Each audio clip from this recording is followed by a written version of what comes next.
Today is Monday, February 3rd, and this is the ADM Investor Services Weekly Market Kickoff.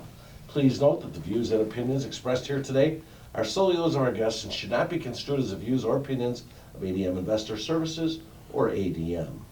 Today's guests are Steve Freed, Vice President of Grain Research at ADMIS, and Alan Bush, ADM Investor Services Senior Financial Economist. Steve, let's start with the grain markets this morning. What is the latest concerning the coronavirus and its impact on the grain markets? Markets are a little easier today. I think that there's a concern out that the Chinese have asked for some flexibility in the phase one deal, that they may not come in and buy ag goods as people had hoped. The Chinese Commerce Minister suggested they want to buy meat first. U.S. pork is the cheapest. And so right now the market's looking at maybe they won't buy as many ag goods, which is negative. Is the coronavirus also affecting energy prices? And if so, how? Well, I talked to Dave Hightower this morning, and he said that the Chinese announced that during this virus, the demand for energy has dropped 20%. And that's a big decline. First of all, OPEC has come out and said that they may cut production to kind of offset that a little bit.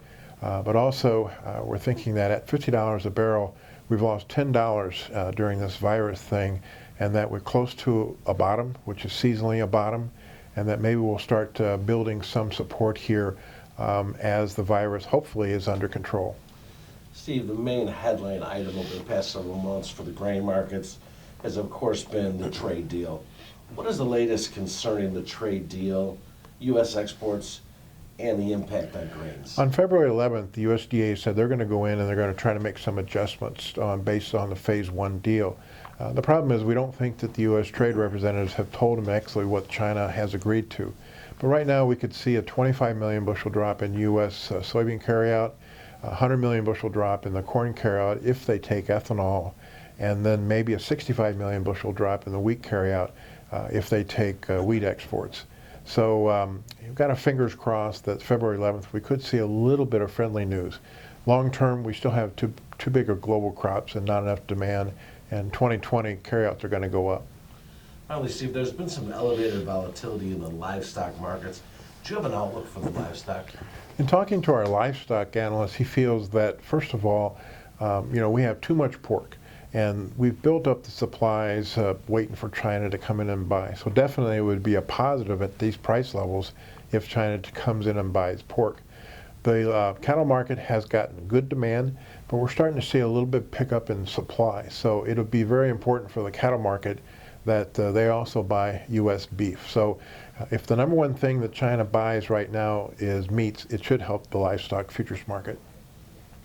Alan, the coronavirus is clearly having a negative impact on global economic growth. Right. How much of a reduction in the world's GDP is expected as a result? Well, right now it appears that GDP this year will have a negative impact on from the coronavirus of 0.2%. Now keep in mind, during the 2003 SARS pandemic, there was a 0.1% drop. So this is a little more severe as far as its economic impact. So right now it looks like about 0.2% less. Now, the economic impact of the coronavirus has caused parts of the U.S. yield curve to invert again. What are the economic implications of an inverted yield curve? Okay, well, the yield curve is inverted again now, as it did early last year.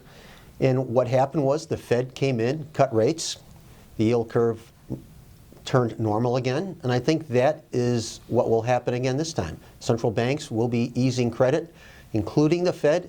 I predict that this inverted yield curve will not last long. In a relatively short period of time, the yield curve, I believe, will be normalized. One final question, Alan. Why are the stock index futures so strong today in light of the ongoing coronavirus pandemic? Well, I'm hopeful, and it could be that the worst may be over, or possibly soon the worst could be over. So for stock index futures to advance on basically no news is quite an encouraging sign, and I think it might be very good as far as the situation on this pandemic. So hopefully things will get better, and stock index futures, I believe, will advance from here. And I'm still holding out for higher on the quarter for stock index futures here in the U.S. Thank you both. Remember, the views and opinions expressed today on this video are solely those of our guests, should not be construed as the views or opinions of ADM Investor Services or ADM. If you'd like more information about our brokerage services, would like to speak to one of our experts about managing your risks, or would like to open a trading account, please visit www.admis.com.